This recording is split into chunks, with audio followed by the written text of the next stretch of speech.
Welcome to the Intellectual Freedom Podcast. Here we analyze politics, culture, technology, personal growth and development, and society at large through the lens of critical thinking and open-mindedness, not demagoguery and partisan hyperbole. I'm Dr. David Hopkins, humanities professor, your host and guide. So without further delay, let's get started.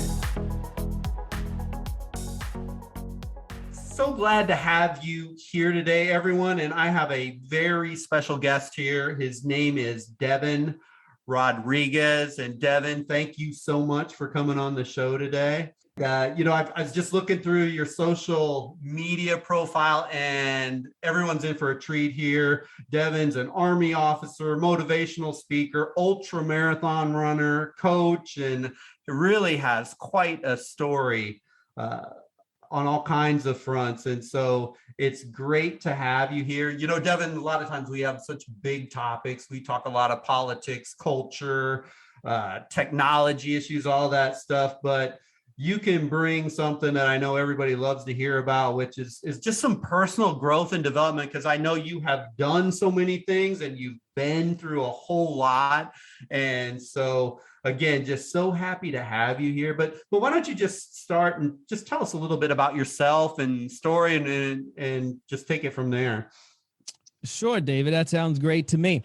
And when I think of my story and where I am in my life right now, I'm active duty military. That's what I do. That's where I just came from about 45 minutes ago. Thanks, David. But I do a lot of other things besides that as well, because I feel I've been blessed enough to find my calling in life, which is to empower people to live principle-focused lives through the virtues of contribution, legacy, purpose, and living for a purpose higher than oneself. Right. But it didn't always start that way, David. It was very unique how my life started out. And I actually just finished writing the manuscript to my book. So a lot of this is fresh. Wow. So you caught me at a fabulous time. But I grew up. Yeah, David, it was a journey, let me tell you, but it was worth it. Yes, it is. I wrote a couple, and it is a journey. It is a journey. But where my journey really began was as a child growing up in Queens, New York. And when people think of Queens, New York, they oftentimes think of a very diverse area, one of the most diverse areas in the entire United States, which is very true. Well, my parents and I moved to a neighborhood which just so happened to be the one part of Queens which was 1 mile long, 12,000 people, and it was the least diverse part of all of Queens. Oh, wow. And I had no clue, of course, because I was in the second grade, but I walked in to a situation which I thought was going to be a dream of mine to meet some new friends, but I ended up living one of my worst nightmares for 6 years as racism, bullying, abuse, neglect was my lifestyle for 6 years, being afraid to wake up and go to school and trying to find any excuse not to go because you don't know what's going to hit you that day, quite literally hit you. So that was that experience. But there was two defining periods within that time, or I should say two defining moments, because I all believe we have these defining moments in life. And one of them came after I went to the park, and I'm not going to go through the whole story because we have a long conversation ahead. Right. But I went to the park and I had gotten beat up by a bunch of kids and I was bloodied, and I came home and my mom and dad saw me and they just couldn't take it anymore because this had been going on for 3 years now. I had been getting beaten up physically, but really everybody saw the physical scars. And I'm sure some people could relate to this. Nobody could really see the invisible scars, which hurt much more on a mental health level than the physical scars hurt on my body, because those healed. Right. But unfortunately, the ones in my brain and in my mind didn't really heal until I made some decisions. And one of those decisions was when I walked into my house that one day after I walked home a couple blocks from the park that I was beaten up in. My parents saw me and they said, "Oh my goodness, Deven, we can't do this anymore. We have to get you out of here because this is just getting out of hand now. You can't even leave the house. We're afraid to let you go, but yet you're a kid and we want you to experience your childhood. Deven, let us just transfer you to another school." Uh-huh. And I said, Mom, Dad, I'm not going anywhere. And they said, "What?" I said, "I'm not going anywhere, Mom and Dad." And they said, "Why?" I said, "I don't know. I'm just not going anywhere." I didn't know why I said no, but that was the best decision I ever made in my life. for two reasons. Number one, it laid a foundation for me in my life that I was not going to run away from the troubles that I faced in this thing called life, because troubles are inevitable. And number two, as I reflect back now and I think, what did I learn from that experience? I believe that I said no as a fifth grader to my parents looking to take me out of a situation and put me into a better one, because I knew that if I went to another school, it wouldn't have been because I wanted to go to another school. It would have been because I enabled other people to determine my future for me, and their negative influence would have influenced me to go to another school. And I wanted to be the one to determine my future, nobody else. And that's what I did. And then long story short, 3 years later, I persevered. And one of my favorite quotes comes from a man named Walter Elliott. And his quote says, "Perseverance is not a long race. It is many short races, one after the other." And for 6 years of my life, each and every day was one of those short races. But I live by this motto. And we're going to talk about my running a little bit too. It's just outlast the pain. Outlast the pain. And I believe if you can outlast your pain like I did, when in the 8th grade, I was nominated the school president by the same kids that beat me up that day when I went home to my parents. No kidding. They nominated me school president. And all I could think was, wow, I was so broken, but I was willing to embrace, number one, my brokenness and outlast the pain. And now I'm victorious. And then I went off to high school. I did some pretty cool things there. I went to St. John's University, which is in Queens, New York. And I went from a really broken kid to someone that went off to college. And in high school, I was mediocre for the first 2 years until my dad said something to me, David. He pulled me out of a room at like 1 o'clock in the morning. This was really weird. He said, "Devin, get out here." I'm like, "Dad, I'm just playing Call of Duty with my friends. Leave me. I'm 16 years old, right? I'm just playing video games." And I'm, "Dad, please, no, get out here." "Okay, fine, Dad." So he comes in, or I come to him. He says, "Devin, sit down. I want you to answer this question for me." "Okay, Dad, what is it?" He said, "What makes you any different from anyone who's ever achieved anything great in this world?" And I say, "Dad, I don't know, number one. And number two, where is this coming from? You've never said anything like this to me before." He said, "Just answer my question." I said, "Dad, I really don't know. They're just naturally smarter than me, more talented. I mean, look at the kids in school. They don't even have to study. They're just smart and brilliant." And he said, "Devin, never forget what I'm about to tell you." And if you can't tell, I never forgot, right? Anybody who's ever achieved anything great in this world puts on their pants one leg at a time, just like you do. They put on their shirt one arm at a time, just like you do. So tell me, Devin, what makes you different? And I said, "Dad, listen, I don't know. Can I just go back to playing?" "Yes, you could leave now, son." But that night, I had a voice that just kept waking me up. And I'm one of those people that I can just lay my head down on a pillow and I'm out. Okay. I don't have any problems. But that night I particularly had trouble going to sleep. And I believe that I heard this voice. I didn't know what it was saying, but it just kept me up. And all I heard was, as I started to pay attention to it, was, "There's nothing different. There's nothing different about you. There's nothing different about you. And I would try to block it until I finally, after hours of this happening, I just woke up and I said, "Stop." And then it just went away. And that experience right there made me realize that there's something in each and every one of us that at some point in our lives is waiting for us to acknowledge it. It was Dr. Howard Thurman, who was Martin Luther King's mentor. He said, "There is something in every one of you that waits and listens for the sound of genuine in yourself. It is the only true guide you will ever have. And if you cannot listen to it, you will spend all of your life on the ends of the shoestrings that somebody else pulls." And I totally realized that at that point, that I too might have a possibility to do great things. And then I went off from being once I noticed that, I said, maybe let me find out if my dad was right and if I can do great things. And then I really put my best foot forward and I said, I'm going to try my best in school. And then I went from being ranked number 60th in my class to number 5 in the matter of 2 months. And I said, whoa, there is something serious here. And then I got rejected from 10 out of 12 colleges, but I did not allow that to discourage me. Went off to St. John's University, earned a full 4.0 grade point average, taking 150 credits. And you can appreciate that because the typical student takes 120 credits. I was in ROTC. I was ranked number 3 ROTC cadet out of 7,000, was the valedictorian of St. John's. And nice. I say all of this, and top 100 business student in America by Forbes and all of these. I don't say any of this to impress you, because that is my past, and I don't give a crap about any of the stuff that I've done in my past. I say it to impress upon you the fact that if someone as broken as me, who was coming home every day, screaming in my pillow, saying, God, why me? Why are you putting me through this?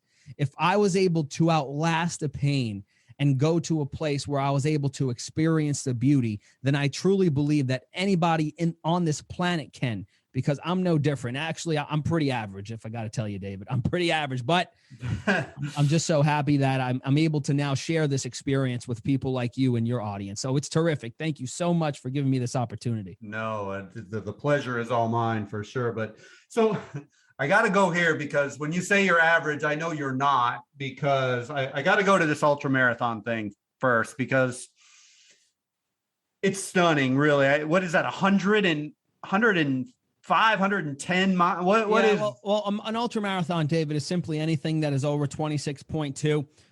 In an ultra running community, they really start to consider things like an ultra marathon, quote unquote, at about 31 miles, which is a 50K.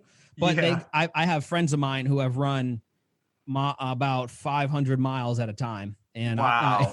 I'm not there yet. The most that I've done is 105 miles. That was actually the second one that I did. And I've done 4 altogether. And I got another one coming up in November that I just signed up for. So that'll be a lot of fun. Yeah, well, Deven, I can tell you that is not average. And when the average person hears what you guys, to be able to do that, obviously there's a physical piece to that. I mean, that's undeniable, to be able to do that physically. But what I'm really interested in, number one, why? What in the world would make someone submit themselves to that type of a race? And maybe as you talk about the why, maybe walk us through that mentally, from the training to that point, like when you're in the depths of hell, probably, because I'm sure you must have been there multiple times in the middle of that race, and how you were able to overcome that, because there's huge power in that. There, not just in running a race, but just in the race of life in general, and overcoming other stumbles. So talk about that for us. Yeah, David, that's the first thing I want to point out is I hate to run. I genuinely do not like running. I don't. And I probably, most of the listeners here can kind of not agree, but they can understand. They could maybe empathize with me and say, I really don't like running neither. I really don't enjoy it. I'd much rather play basketball. But what I've noticed is, number one, I'm 5'6.5", and I don't have that much, talent in basketball or whatever the case may be. So that's out the window.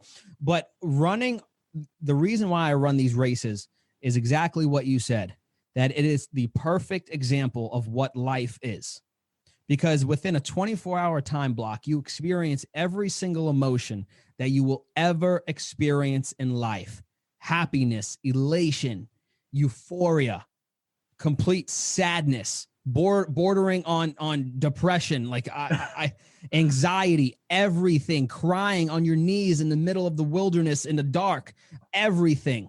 So I run it not because I want to win a race or I want to run a race, because I want to prepare for when life throws things at me that I don't expect. And if I don't adequately prepare by putting myself in uncomfortable situations, I'll never have the fortitude to actually come out on the other side and see the equivalent seed of benefit that was in the midst of the turmoil that I went through. So I believe mental toughness, or whatever one wants to call it, is built. It's not a switch that you can magically turn on. So with that being said, the reason why I do this, yes, I do it for that, but it goes a little bit more deeply than that. In 2016, I went by my grandmother's house one day. My grandmother, Bruna, she was the woman that raised me, because my biological father abandoned my mother and I. And my mother worked in the World Trade Center. Luckily, she actually was in the building when it was hit. Oh, wow. Luckily, yeah, she was on the 13th floor and was able to get out safely, thank God. But as a result of her working, my grandparents really raised me, and they're straight off the boat from Italy, barely speak a word of English. And you're probably thinking, you're Italian? Yes, David, I'm half Italian, okay? Half Hispanic, half Italian. But with that being said, my grandmother and my grandfather were really the people in my life who I loved with all of my heart. And I'm sure a lot of the listeners are like, man, there's nothing like grandparents. There really aren't, because there really isn't anything like that relationship. Well, fast forward years later in 2016, I go by my grandmother's house after a day at my internship in Manhattan. And she says, Deven, sit down. I say, okay, Grandma. She says, I made you some food in case you came over. I said, in case I came over, you made me some food. And she goes in her Italian, yes, Deven, sit down. Come on, have the plate of the pasta. Here's some bread, some cheese. And I said, oh, Grandma, you are the best. And we just have such a good time. I mean, whenever I was with her, I remember one of the last things she said to me that day. She said, I asked her, Grandma, how old are you now? And this is how her English was. She says, I'm a 77. And when I finish a 77, I'm a 78. I said, okay, Grandma. And we just had such a good time, my grandfather and her. And she asked me something at the end of our conversation as I was getting ready to leave. She turns to me and she said, Deven, will you please sleep over? It's been so long since you last slept over. Will you just please sleep over? And I said, Grandma, listen, I would really love to sleep over. You know I love spending time with you. But unfortunately, I have to go to my internship tomorrow. And it takes me an extra 10 minutes to get there from here than it does to get there from my house. And I said, I'll just sleep over next weekend. Well, fast forward 5 days later, I saw my grandmother in a hospital on life support. Wow. She had a massive heart attack. And all of her major organs were shut down and dead. Now we were sitting in her room and a doctor comes in and says, family, you have a decision. You either got to keep her on life support or take her off. My family said, we're going to take her off. They said, okay, it could take her 5 months before she runs out of strength and whatever she has left inside of her, or it could take 5 minutes. And well, sure enough, it took about 5 minutes. This is the key right here as to why I do so many of the things that I do. As she was fading away and it was obvious that she only had seconds left to live, I just completely broke down and life literally took me to my knees. And I was on my knees because of the pain of regret that I was feeling of saying, I'll just sleep over next weekend. I'll just sleep over next weekend. I was thinking next weekend would actually come, but it didn't. And life just took me to my knees. And this is the point, David. I believe that in some point in our lives, we will be brought to our knees by something in life. Right. But the key is that when you are brought to your knees, ensure that when you rise a different person. And I sat there, I was there on my knees and I rose up and I said, Grandma, I am going to make you so proud. And I gave her a big kiss on the forehead. And then she went on to pass away a few seconds later. So as I went to college, I had no option but to do my best because I made her a promise.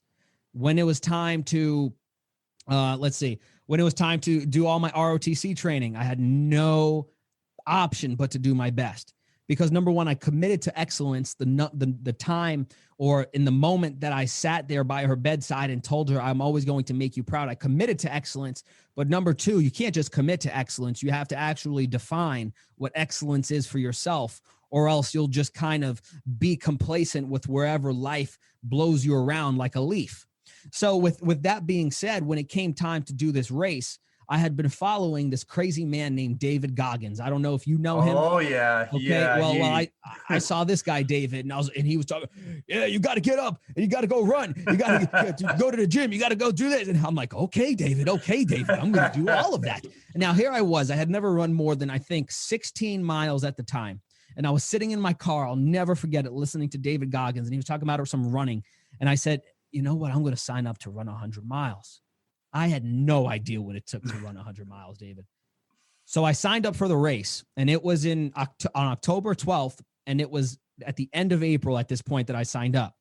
The only problem was that I wasn't going to be able to train for the race because I was going away the entire summer to go do military training. Oh, wow. I left in June. I was gone June, July, August. I came back September 6th. Oh. I had signed up for a 50K, which is 31 miles, the day after I got back from Army Airborne School, which was September 7th. And I just showed up. I mean, I literally had zero training. I had no idea what I was doing. Wow. And I showed up and I got through it and I did pretty well. But I learned a lot of lessons in that, which was really cool. That kind of helped me in some ways for the 100-mile race, which was 4 weeks later. So I showed up 4 weeks later. And I, once again, had no idea, David, what in the world I was going through. And let me just preface this by saying, please, if you're listening to this, do not do what I did. Okay. But the start goes off at 6 a.m. in the morning, and we just run throughout the day. And like I mentioned earlier, David, there were points in that race where I was high as can be. So happy. Oh, I feel so great. Let's keep running. And then it goes dark, and it gets dark outside, pitch black. And there's only you, yourself, and your headlamp and your water. And you're just out there in the middle of nowhere, in the middle of the wilderness. And you're just thinking to yourself, what am I doing out here? I started crying, literally. I started crying as I was running. And I was thinking about my grandmother. And there was a point similar to how I was by her bedside where I literally went on my hands and knees, because I did not think that I could go any longer because my hip flexors were so destroyed. Because once again, I hadn't prepared for this. Sure. And I just sat there on my hands and knees, and I just thought, how am I going to get through this? And I remembered that promise that I made to my grandmother, that I will always make you so proud. So I had no option but to complete it. So it took me a little over 24 hours to complete these 104.8 miles.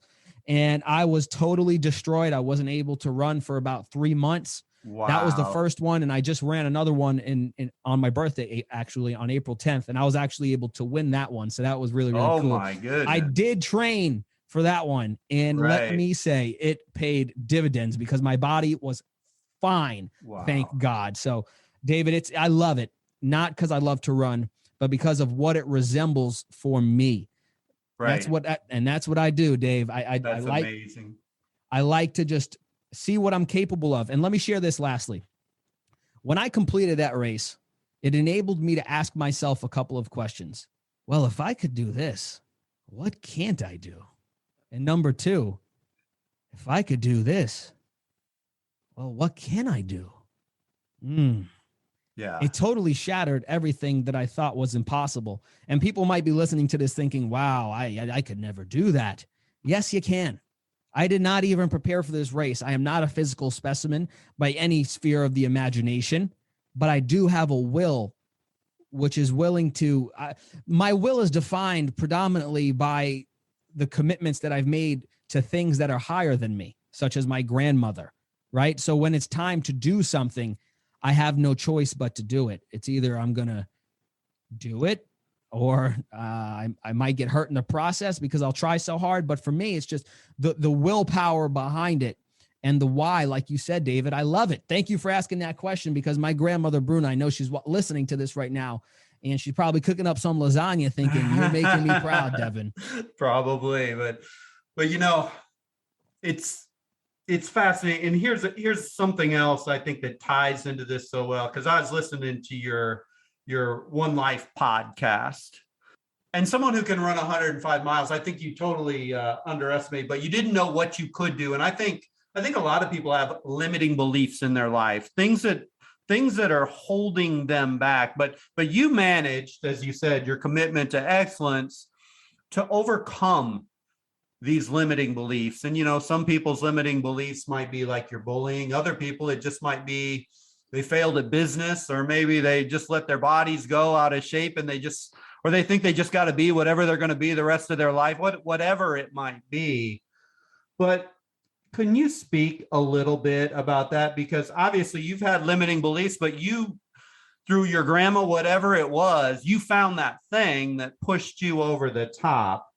And so what do you think practically, if you were just talking to one of my college students or one of my listeners in general, what kind of tips do you have about overcoming those barriers, those limiting beliefs that so many people have? Yeah. And let me preface that by saying that I had every limiting belief that one person could have. everyone I had for years of I thought I was the scum of the earth, the most worthless person that was alive because of how the kids around me felt or felt towards me. And as a result, I internalized what they felt about me, and that became what I felt about myself. So I would say, oh my goodness, I could have an hours long conversation just on this, but we're speaking tangibly here, which is what I love to talk about, tangible things that we can do. Now, the first thing that I want to mention is that we have to come to a place where we separate or delineate who we are from what we do. Who we are from what we do. Right. Although I achieved things in college, and people listening to this might have a business that's succeeding or failing, or somebody might have failed the test, or somebody just didn't make the basketball team, or somebody just made their first $1 million. That is not you. That is what you've done, but it's not who you are. So when I think about who you are, I challenge everybody. And by the way, you'll never discover who you are unless you're willing to take some time to sit down in solitude and get to understand who you are. Right. It was Wayne Dyer who once said, you cannot be lonely if you like the person that you're alone with. And I totally agree with that. So step number one, you got to sit down and understand, what are your virtues, values, and principles? What do you stand for?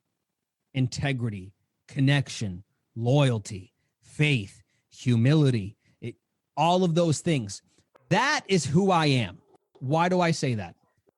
I say that because nobody can give those things to me, and nobody could take those things away. So where I place my worth is not in the material things in life or what other people say, but in who I am in my core being, which are those principles like I was just mentioning. The second thing that I would say in terms of the self-limiting beliefs, and David J. Schwartz talks about this in his great book, The Magic of Thinking Big. He says that we overestimate what other people can do, and we underestimate what we can do. So when my dad sat me down at the table, and I want to ask everybody listening to this, what makes you different from anybody who's ever achieved greatness in this world? Like, I'm not talking about what you think makes you different. What actually makes you different? Chances are you'll have a really hard time finding an adequate answer to that. And you'll understand that as you look at the list that you could potentially come up with of what actually makes you different, that 99% of those things aren't actually true. They might be true to you, but they're not actually the truth, the objective truth. See, the things that when we often compare ourselves to others, we compare we compare the worst parts of who we are with the best parts or best quality of somebody else. And we oftentimes do this too, David, which I think I've done so many times in my life. We compare where we are on our journey to where somebody else is on their journey. I had somebody on my podcast named James Cowboy Lawrence. Right. Now, James Cowboy Lawrence just completed something called the Conquer 100. He did 100, and if you think what I did was crazy, listen to this. He did 100 full Ironmans in 100 days, which means he did a 2.4 mile swim, a 112 mile bike ride, and a 26.2 mile run for 100 days in 100 days. Oh, so my goodness. The previous world record was 50, which was set by him. So he decided, I'm going to go out and do another 50 on top of that. But what he told me was, Deven, you can never compare where you are on your journey with somebody else, because you'll automatically you'll automatically set yourself up for failure. He says, you're not where I'm at right now, but that doesn't mean that you'll never get there. You're just at a different place in your journey. So number one, David, I would tell people, like I said earlier, separate who you are from what you do or what you have. Number two, ask yourself the question, what really makes me different from anyone who's ever achieved anything great in this world? Number three, do not compare your journey to the journey of somebody else, because you'll automatically set yourself up for failure. And the last thing that I would say is that you have to begin to study. Right. See, the field of personal development isn't something that you could just read a book once or watch a video. No. Let me share this with you all. And you told me, David, that you have a pretty intellectual audience, so a lot of them will be able to understand this. When we're born with one brain, but the brain is decompartmentalized into a couple of different areas that I'll touch on. The conscious mind and the subconscious mind. And the point that I want to make is that the conscious and the subconscious mind have different characteristics. The conscious mind is the intellectual mind. Right. The conscious mind is the educated mind. Now, the things that I want to really mention is that the conscious mind has the ability to accept any idea, and it has the ability to reject any idea. So let's say that a piece of information comes on our TV, or our friends are telling us some negativity, or we hear some gossip. We have the ability to say, stop, get away from me. I don't want to hear any of this. Or we could say, yes, this is true. This is true. This is true. The problem is that we don't do any of those. We don't think. And oftentimes, as one of my coaches says, that people confuse mental activity with thinking. Big difference. Big difference. Yes. So what happens, David, when we don't think about things is that we totally eliminate the conscious mind, and everything around us is going into our subconscious mind. Now, what are some of the characteristics of the subconscious mind? This is scary. It has no ability to reject. It must accept everything that is given to it, whether it's right, whether it's wrong, whether it's the truth, whether it's a lie, doesn't matter. So with that being said, when the time that we're infants, we don't have a conscious mind, right? Because when I'm 1 year old, I can't decide anything. So therefore, my subconscious is left wide open. And all of these things around me in my environment just get poured into my head. And the thing is that the subconscious mind is what dictates our behavior. They say that our body is the instrument of the mind. Right, right. So when we, as a result of being brought up without having a conscious mind and being able to decide of what we want to accept or reject, we just have all this garbage poured into our mind. And that is the image that we form of who we are. As a little child, before we're even 10 years old, we have a picture of who we are and what's possible for us. Not because we determined what was possible for us, but because of everything that was going on in our environment. Earl Nightingale, who was the founding father of all things motivational audio, and he's just a legend. He says that 95% of people in our society are not successful. And how does he determine success or define success? Success is the progressive realization of a worthy goal. I know what I want and I'm working towards it, But yet 95% of people on this earth do not do that. Why do I mention that? Well, because when we're children, 95% of the people around us are not successful. And as a result, they're dumping all of their mediocre thinking and their average thinking into us. And that becomes the picture of who we believe we are. So a student that's listening to this grows up with this image, like I did, that I'm not smart enough, that I'll never be good enough, that this is just how it is. The people that make it, they're talented, they're naturally smart, they're the gifted ones. Me, this is just how it's going to be. But the thing is that we act as if that is the truth. But that isn't the truth. We're just socially conditioned and programmed to think that way. And the point is, David, this is it. The self-image that I'm talking about, if you were to define it, you could look at Maxwell Maltz's work, Psycho-Cybernetics, great book, or The Magic Power of Self-Image Psychology, which is also written by him. He basically just says that the self-image is the concept of the type of person that you believe that you are. And how does that get formed? By your past experiences, by your past failures, the things that you've gone through. Say someone's having trouble in school. They think they're a failure. They don't think they're good enough. They fail another test. That just reaffirms in their mind their truth, that they're not a good student. But how do we change that? Because I think that's what we're here for. Right. We have to understand that the self-image is a cybernetic mechanism. What does that mean? The first time I heard that, I had no clue what that meant. What a cybernetic mechanism is, let me give you an example.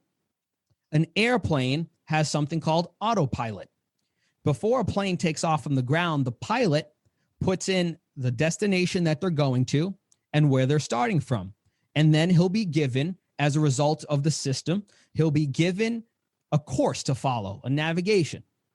And the interesting thing is, and this is where the cybernetic mechanism part comes into play, when he goes and he starts flying, anytime the plane gets knocked off the course, the cybernetic instrument or the mechanism, whatever you want to say, let's call it the autopilot in this case, starts to bring the plane back on course. Say it hits some turbulence, gets knocked off course, and it's off course and it's off course. But what the autopilot does is that it measures the amount of deviation, or that it measures how far away the plane is from the actual goal, which is the course that it has to follow. So it measures the deviation, and then it does everything in its power to make sure that the plane comes back down and is going on course towards the destination. So it automatically brings it back down because it's programmed like that. So how do we tie this all in? You and I have these images of who we believe we are. Let's take a college student who believes that they cannot earn higher than a 3.5 grade point average. Or let's just say they don't believe that they're smart. They don't believe that they're smart.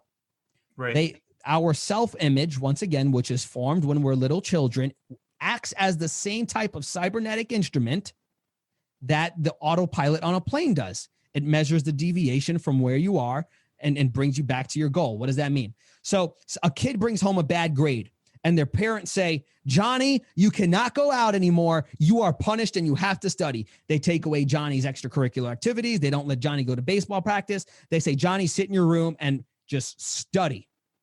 And after a while, for the first couple of weeks, Johnny's grades go up. Johnny's grades go up, and he's doing good, and he's doing good. But eventually, Johnny's grades go right back down, and he's still continuing as just an average, mediocre student. Why is that? Because he's working on the outside, but he hasn't fixed who he is on the inside. Right. His self-image hasn't changed. The external changed, but the internal hadn't. Exactly. It's like people that lose weight. I think it's 92% of people that lose weight put it back on within a year because the numbers are atrocious. They haven't fixed the image of who they are. The image dictates what happens to you. So let's say we lose 20 pounds. Your image, since it's not fixed, and you believe that you're a person that's overweight or fat, as the image pulls you back to what you believe that you are. Just like how the plane off course, the autopilot pulls it back to the course that it was on so that it could get to the goal. So the person that's lost weight, your mind is going to do everything in its power to pull you right back down to where you were so that you can stay consistent with the picture that you have in your mind. So how do you change that? You have to start to build a new picture of who you want to look like and what you want to become so that you can have the new image in your subconscious mind. So that instead of having the cybernetic mechanism that when you go higher in life, it brings you back down, now it just continues and allows you to go higher and higher and higher. But first, you have to realize that this image that you have in your mind is not actually who you are. It's just who you believe you are, and that you can change it. You don't have to be an extra in your own movie. You can be the director. Excellent. Excellent. Now, Deven, let me just piggyback that just one little bit, because getting the image right, let's say a person does get the image right. They've got it fixed. They start out on this new journey. Inevitably, there's going to be failures along the way. If it was just a straight line to the top, nobody would be overweight. If we want to stay on that example, there wouldn't be any people at that spot. What is it? Because obviously you've overcome huge things in your trainings and the things that you've had to overcome. You know, there is going to be stumbling blocks. Life isn't fair. Life isn't easy. And nobody ever said it was. And if anybody says it is, they're a liar, because it's hard and we fail a lot. When you get down at that lowest spot, what is it, if there is, from your perspective, that people need to practically do when they hit those stumbling blocks? Because I know a lot of my audience, they may have diet problems and they've tried them and they've yo-yoed, like you said, or they want to start a business. They start it, they're excited, it's wonderful, it's great. Then the second they try something, their first social media post, nobody posts anything on it and it bombs. Oh, I better quit. I never should have started in the first place. That was a stupid idea. Talk about that low spot, because you've obviously been there and overcome them. So what do you think on that? How do we keep the programming straight when we hit those hurdles? Yeah, there is an it. There is an it. And Yeah. it's one word. And to me, there's two words that are the most important words in the English language. And they're actually twins or cousins of one another. And I'll share both of them, but I'm going to touch on one in specific. Number one is perspective, how you choose to look at things. Right. But how is your perspective determined?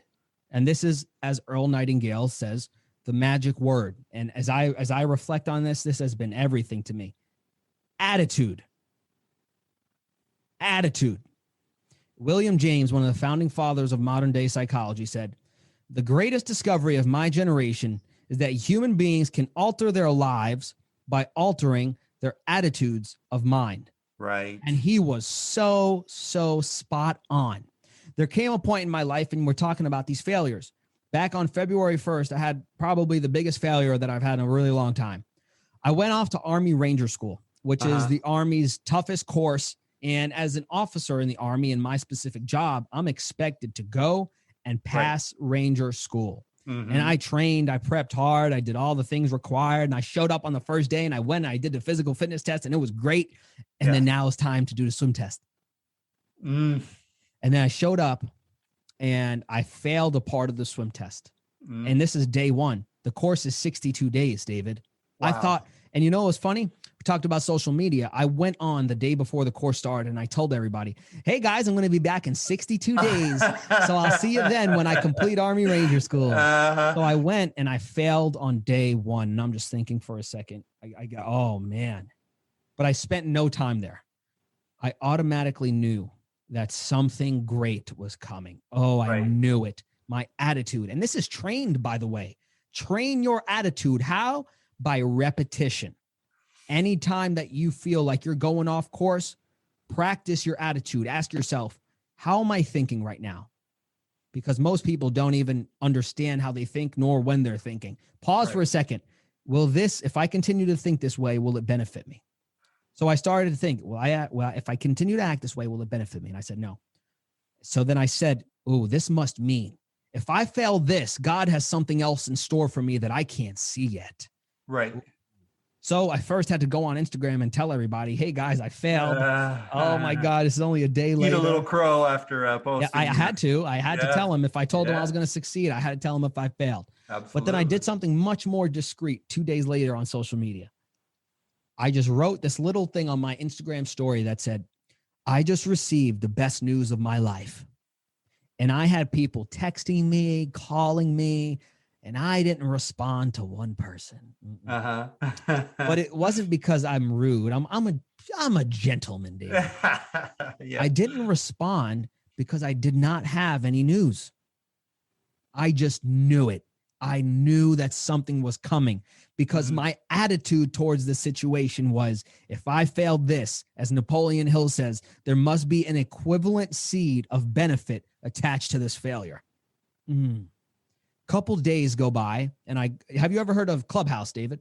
I have, yes. Okay, so don't use it, but I have definitely heard of it. A new social media audio app in which there's a lot of people that go on, and I go and I hear this guy named Les Brown speaking. I don't know if you've heard of Les Brown. Yeah. And I say, oh my goodness, this is Les Brown. I've been following him since I'm 14 years old. Oh my God. So then he's talking about a program that he's selling. It's called Hungry to Speak. It's a speaker training program. He meets with the group weekly on live calls. And I'm thinking, wow, this sounds good. This sounds good. Right. But there was only one problem. I didn't have $297 per month to spend. Sure. So I call up my dad and I'm like, hey dad, what do I do? He says, you better find a way to make this work. Okay, dad, but what should I do? Do you want me to give you the money, Deven? No, dad, I do not want you to give me the money. So Deven, you better find a way to make this work because this is a once in a lifetime opportunity. So I said, okay, I guess I'm going to put this on my credit card and take the risk. So I went ahead and I put it on my credit card. And then a couple of weeks go by and I'm in the course. And then I get an email. It says, schedule here to have a 15-minute one-on-one conversation with Les Brown, the #1 motivational speaker in the entire world and possibly, in my opinion, of all time.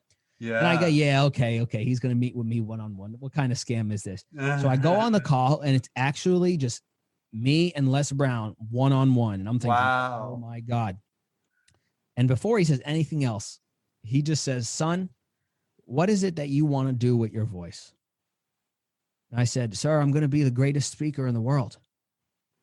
And he said, so let's get to work. And that,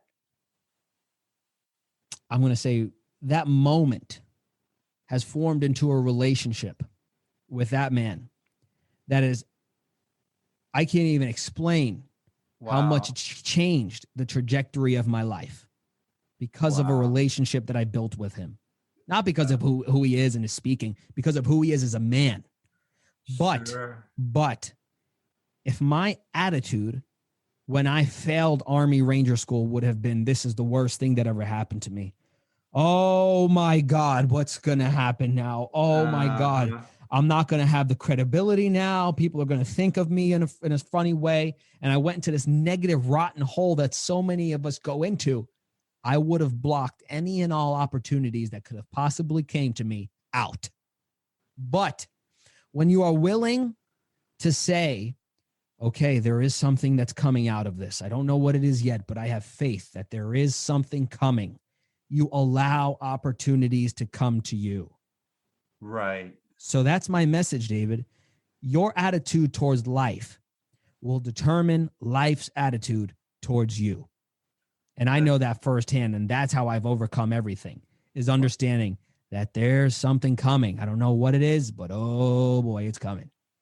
That's so powerful, Deven. And you know, that thing of getting back up. Far too many people have far too many skills and are trying to achieve far too many things that when they hit that spot, oh, I never should have started that. Oh, I never should have tried it. Oh, I should have known I couldn't go back to college. I'm not smart enough to do. They instantly, that unconscious, like you said, if they don't get it right, and I think you nail it on the head, which is so important. Sometimes you just got to get back up and do it again and again and again and again and not stop. And so, I mean, you actually embody that theory, which is so incredibly important. And that's one of the things, David, if you look at any person in history who's achieved massive success, usually it's on the tail end of a major failure. There's a legend, and let me share this very quickly because when I heard this, it totally cracked me up. There's a legend out there. I don't know if it's true. I don't know if it's fake. Okay. I just heard it and I loved it. And it's the story of 7-Up. There was a man that really, really loved soda. I mean, he loved it. And he said, I am going to start my own soda company. So he went out and he said, what am I going to call it? 1-Up. So he says, I'm going to do 1-Up. And he brings it out to the market and everybody's like, man, what is this? 1-Up? No way. So he says, okay.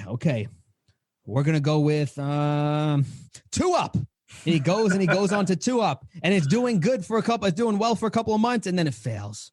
And he goes back to the drawing board because he loves soda that much. And he doesn't want to only profit from it by drinking it. He wants to actually profit from it by earning money. So he goes, what am I going to call it? 3-Up. So he goes and he starts 3-Up and it doesn't work. He goes back and he does 4-Up and it doesn't work. He says, okay, I don't know how much I got left in me. He goes, I'm going to go and I'm going to do 5-Up. And it starts taking off and it's taking off. And then it drops off. And he says, okay, I'm going to give this one more try. He said, I'm going to do 6-Up. And 6-Up just took off. It took off, David. And then in 1929, when the Depression hit, it tanked. And he went bankrupt and his business just went to crap. And he said, I just can't do this anymore. I give up. I give up. And he announced to the world that he was giving up on his endeavors and he stopped at 6-Up.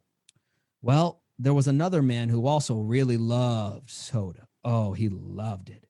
And in fact, he actually liked the soda that the man who did all of the 6-ups was making. He was a fan. And when he saw that the man had stopped and he quit, this man said, you know what? I want to start a company now. And what am I going to call it? I got it. I'm going to call it 7-Up. Oh my goodness. And he goes on to create one of the most iconic sodas, or one of the most popular sodas of our generation and the generation previous to us. Now, why do I share this? As you said, what we want is oftentimes, or Edison said it, the best way to ensure success is to make sure that you always try just one more time.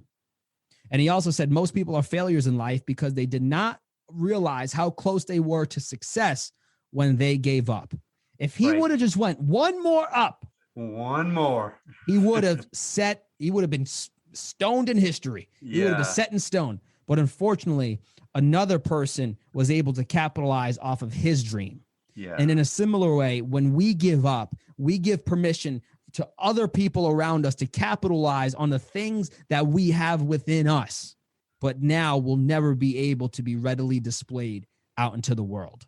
Absolutely. And Deven, I think that note right there is maybe a great spot for us to consider wrapping this up. But before we do that, Deven, tell us if any of my audience wants to connect with you, wants to listen to your podcast. I had the chance to listen to a few. They're awesome. And obviously, I think you even had Les Brown on there as a guest. If I saw that, that's pretty amazing that you had him on there. So tell us a little bit where my audience can just, and your book too, if that's coming out soon or whenever, go ahead. Absolutely, David. Thank you so much. And it's funny, you mentioned that there's some college students that listen to your stuff, and I'm going to actually be creating a podcast. It's going to be dropping on August 1st, and it's going to be called The New College Mindset. And it's going to be for students who are looking to move from a place of stuck and overwhelmed to a place of not only succeeding in the classroom, but succeeding in the classroom while simultaneously enjoying and loving every other part of their lives. Oh, that's so needed and so important. So that's great. And I'm really excited about that. So August 1st, the New College Mindset will be dropping with its first episodes. You could find the One Life podcast, and make sure that you type in the One Life podcast, because that's the name of it, the One Life podcast. Right. If you don't, you might not see it. I don't want that to happen. But besides that, David, you could follow me on Instagram and the username is @I am Deven Rodriguez. So IAMDEVEN Rodriguez. LinkedIn, you can find me on LinkedIn, Facebook. I'm all over the place. And it was really a pleasure to be here. And my book, I don't have a definitive date. Got to go work with the editors and see what they think and so forth. So within the next couple months, David, but don't you worry, you'll see it out there. And I appreciate you, David, because you're a rock star, and this was a ton of fun. Oh, no, the pleasure was all mine. And again, thank you for your service you do for the country, and just an honor to have you with us. So I appreciate your time this evening. So thank you, David. I appreciate it. And let's stay in touch. Thank you for listening to the podcast today. I so hope you found value in the topic today. Every single day, if we can expand our perspective just a little bit on any range of topic, whether it be about our physical body, intellectual sharpness and perspective, or spiritual growth, then if we stay consistent in the long run, we all become more well-rounded people able to cope with all manner of events in life. I always appreciate you clicking like or follow to this podcast. Generally, a new episode is published every single week. And please, if you have any questions or comments, I would love to hear about them. With that, I hope you have a wonderful day and a wonderful week until we talk again.